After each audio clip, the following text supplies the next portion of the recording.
Hello dear students, once again welcome back to our channel Gyan lab NCERT.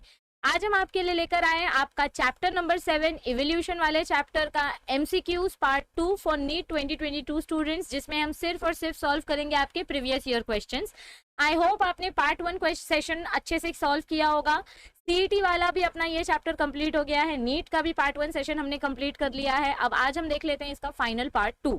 और फिर से वही चीज रिपीट करूंगी, सेशन स्टार्ट करने से पहले एक बार टेक्स्ट बुक का थ्योरी देख लेना ताकि आपके एग्जाम्पल्स अच्छे से सॉल्व हो जाएं और आप इस क्वेश्चंस को आसानी से सॉल्व कर पाएं।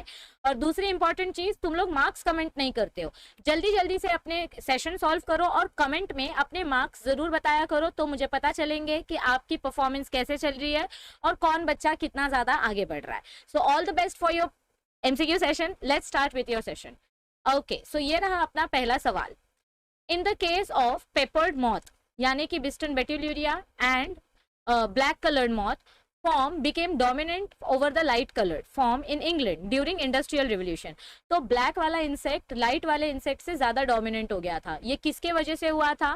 Was it because of very poor sunlight, mimicry, inheritance या natural selection? It was because of natural selection। क्या बात है, सब बच्चों ने right answer दिया है, very good। चलो, ये रहा अपना question number 2। Which one of the following scientists' name is correctly matched with the theory put forth by them? Okay, यहाँ पे आपको करेक्ट मैच द फॉलोइंग ढूंढना है। चलो देखते हैं। यूगो डिवरीज ने क्या दिया था? म्यूटेशन थ्योरी दिया था, तो ये रॉन्ग पेयर है। मेंडल ने क्या दिया था? इन्होंने इनहेरिटेंस वाला थ्योरी दिया था, तो ये भी आपका रॉन्ग पेयर है। पास्चर ने क्या हमको दिया था? He gave theory of pangenesis, PP, ऐसे आपको याद रखने बोला गया था, so this is also wrong. Weismann ने हमको थ्योरी ऑफ जर्म प्लाज्म दी थी, only option number C is right. चलो next question. Thorn of bougainvillea and tendril of cucurbita maxima are examples of dash. Okay, अभी देखो इधर पे, thorn और टेंड्रिल दोनों का स्ट्रक्चर सेम है या फंक्शन सेम है? बताओ मुझे। थॉर्न का फंक्शन क्या होता है? प्रोटेक्शन करना। टेंड्रिल का फंक्शन क्या होता है? खुद को लटका के रखना। So what is the like it belongs to which example? Homologous organ, यानी कि स्ट्रक्चर सेम है बट इसका फंक्शन डिफरेंट है। Yes, next question. Which one of the following statement is correct? आपको इसमें से right statement बताना है। So there is no evidence of the existence of gills during embryogenesis of mammals. All plant and animal cells are totipotent, ये तो absolutely false statement है। Ontogeny repeats phylogeny। Ontogeny मतलब क्या होता है? जब कोई ऑर्गेनिज्म जाइगोट से मल्टीसेलुलर बनता है, यानी यूनिसेलुलर से मल्टीसेलुलर जब हम बनते हैं तो उसको हम बोलते हैं ऑन्टोजेनी। और जब आप यूनिसेलुलर से मल्टीसेलुलर बनते हो तभी पता चलता है ना कि आपके एंसेस्टर्स के साथ आपका डीएनए मैच कर रहा है कि नहीं कर रहा है। तो फाइलोजेनी मतलब क्या होता है? आपका एंसेस्ट्री।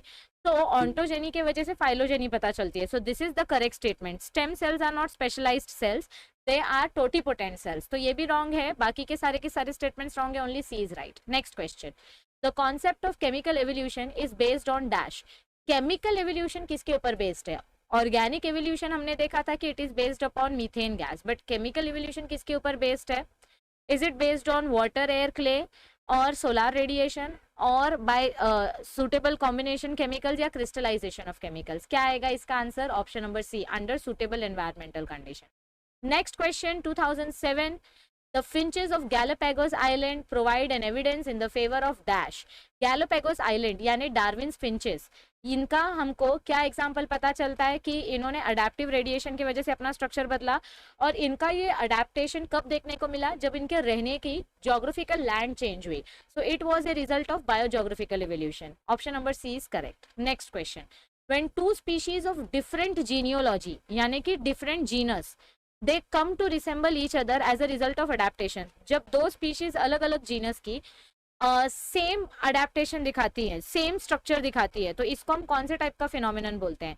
स्ट्रक्चर सेम है बट फंक्शन सेम नहीं है। सो इसका आंसर क्या आएगा? Convergent evolution. Sorry, resemble each other ना, मतलब फंक्शन सेम है बट स्ट्रक्चर सेम नहीं है। Function is same, function is same but structure is different, क्योंकि ये अलग जीनस के हैं तो इनका स्ट्रक्चर डिफरेंट होगा बट फंक्शन सेम होगा। सो कन्वर्जेंट इवोल्यूशन यानी कि analogous organs. Next structure. Adaptive radiation refers to. Adaptive radiation मतलब क्या होता है? चलो come on NEET students, you quickly have to answer. Is it evolution of different species from common ancestor या migration of member of a species from different geographical areas? Power of adaptation. Power of adaptation क्या होता है? Adaptation due to geographical isolation. So answer क्या आएगा option number A B D में से? C तो answer नहीं है, so option number A is the right answer. Evolution of different species from common ancestor, that is adaptive radiation, जिसका example है Darwin finches जो ज्योग्राफिकल रीजन की वजह से हुआ था। Next question, an important evidence in favour of organic evolution is the occurrence of, organic यानी natural evolution, तो नेचुरल इवोल्यूशन में हमको क्या देखने को मिलता है?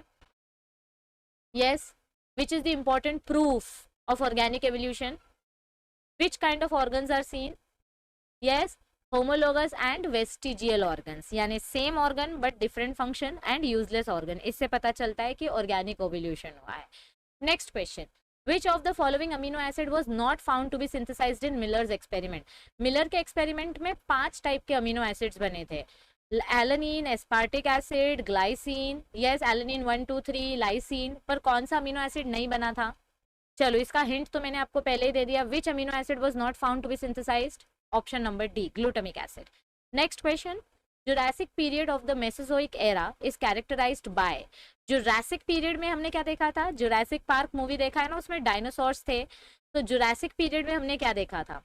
डायनासोर्स के अलावा yes gymnosperms and dominant plants and first birds appear, या रेडिएशन हुआ, क्या हुआ? जुरासिक पीरियड में जिम्नोस्पर्म्स और डोमिनेंट प्लांट्स और फर्स्ट बर्ड्स अपीयर हुए, उसके बाद डायनासोर्स का अपीयरेंस हुआ। Next question, praying mantis is a good example of, बताओ ये किसका एग्जांपल है? Praying mantis, camouflage, Mullerian mimicry, warning colouration या सोशल इंसेक्ट, किसका एग्जांपल आएगा? कम ऑन, यहाँ पे सिर्फ वही बच्चे आंसर कर पाएंगे जिन्होंने नीट की थियोरी रीड की है। ये सब चीजें अपने एमएसटी सीईटी के सिलेबस में भी दिया है, बट एनसीईआरटी की रीडिंग करोगे तो एग्जांपल्स याद रहते हैं। Option number A is the right answer, camouflage, अंधेरे में कलर दूसरे ऑर्गेनिजम्स का ले लेना। Next question, which one of the following experiment suggests that simplest living organism could not have originated spontaneously from non living matter? बताओ कौन से experiment से पता चलता है कि living organisms non living matter से नहीं आए हैं? एक एक्सपेरिमेंट किया गया था जिसमें हमने milk was not spoiled when it was heated and kept sealed in a vessel, milk को जब हमने हीट करके ढक के रखा तो मिल्क खराब नहीं हुआ, यानी कि this experiment proved that living organisms ऐसे ही किसी भी नॉन लिविंग मैटर से नहीं बन सकते। Okay, next question, Hugo de Vries gave his mutation theory on organic evolution while working on which organism? Hugo de Vries primrose plant के ऊपर experiment कर रहे थे, और ये कौन से पर्टिकुलर स्पीशीज को बिलोंग करता है? यस, इसका बाइनोमियल नेम क्या आएगा? Come on, yes O primrose O, यानी कि Oenothera lamarckiana, option number C is the right answer. Next question, there are two opposing views about origin of modern man. According to one view, homo erectus in Asia were the ancestors of modern man. एक theory में बोला जाता है कि होमो erectus humans के ancestors है, और दूसरी थियोरी में बोला जाता है, जहाँ पे हमने डीएनए की स्टडी की, कि अफ्रीकन ओरिजिन से ह्यूमंस ओरिजिनेट हुए हैं। तो कौन सा ऑब्जर्वेशन राइट है? What kind of observation on DNA could suggest this? Greater variation in Africa than in Asia, जहाँ पे ज्यादा वेरिएशन होगा वहां पे आपका सेक्सुअल रिप्रोडक्शन हुआ है, वहीं से ह्यूमंस इवॉल्व हुए हैं। तो option number B is the right answer. Next question, Which one of the following phenomenon supports Darwin's concept of natural selection? कौन से थियोरी से हमको डार्विन के नेचुरल सिलेक्शन के बारे में पता चला? डेवलपमेंट ऑफ ट्रांसजेनिक एनिमल्स या डॉली द शीप, ये तो बायोटेक्नोलॉजी का एग्जांपल है। Prevalence of pesticide resistance insect, prevalence मतलब क्या होता है? सर्वाइवल, और सर्वाइवल की बात आते ही डार्विन की घंटी बजने लगती है हमारे कान में। So option number C is the right answer. Next question, Which of the following is the relatively most accurate method? देखो इसमें से बहुत सारे मेथड हम यूज करते हैं, सारे के सारे मेथड्स हम यूज करते हैं फॉसिल्स की स्टडी करने के लिए, जो पुरानी पुरानी बोन्स हमको मिलती है, बट कौन सा मेथड सबसे ज्यादा एक्यूरेट माना जाता है? बोलो इसका आंसर क्या आएगा बच्चा लोग? ऑप्शन नंबर, कार्बन डेटिंग भी हम करते हैं बट कभी कभी ये कंटामिनेशन कर देता है, so electron spin resonance method सबसे ज्यादा इफेक्टिव माना जाता है। Next question, my favourite question, Hardy Weinberg principle के ऊपर है। Yes, P square plus 2pq plus Q square is equals to 1। आपको इधर पे फ्रीक्वेंसी दी है, क्या ए की फ्रीक्वेंसी है 0.6, स्मॉल ए की फ्रीक्वेंसी है 0.4, आपको हेट्रोजाइगोट की फ्रीक्वेंसी फाइंड आउट करनी है, यानी कि 2pq। तो ए की फ्रीक्वेंसी है 0.6, यानी कि p की वैल्यू है 0.6, और स्मॉल ए की फ्रीक्वेंसी है 0.4, यानी क्यू की वैल्यू। तो इसको मल्टीप्लाई करो, 2 इंटू 0.6 इंटू 0.4, तो आंसर क्या आएगा? 0.4 4 8 because 6 4s are 24, 24 into 2 48. So option number D is the right answer. Next question. Which of the following is not true for a species? बताओ इसमें से कौन सा फिनोमिनन ट्रू नहीं है? Yes. Which of the following is not true for a species? बताओ जल्दी जल्दी बताओ बच्चों. Members of a species can interbreed, ये तो राइट है. Gene flow does not occur between population, ये फॉल्स है. जीन फ्लो कहीं पे भी हो सकता है. Each species is reproductively isolated and variations can occur. बाकी सारे सारे ट्रू हैं. Only option number B is false. चलो next question. Age of fossils in the past was generally determined by radiocarbon dating method and other methods involve radioactive elements found in the rock. सबसे precise method कौन सा है other than carbon dating? सबसे precise method कौन सा है carbon dating को छोड़कर? अब भी हमने पढ़ा जस्ट नाउ. क्या आएगा इसका answer? Yes everybody, option number C. Very good. Next question. What kind of evidence suggest that man is more closely related with chimpanzee? कौन से एविडेंस से पता चलता है हमको कि हमारे जो ह्यूमंस हैं वो चिंपैंजी से ज्यादा रिलेटेड हैं? बताओ जल्दी जल्दी. Yes, evidence from DNA extracted from. Yes, DNA किधर किधर से? हम सेक्स क्रोमोसोम, ऑटोसोम, सबका डीएनए एक्सट्रैक्ट करके देखेंगे तो हमको पता चलता है humans are related to chimpanzees. Next question. Which one of the following is a living fossil? ऐसा कौन सा प्लांट है जो सालों साल से टिका हुआ है? Which of the following is a living fossil?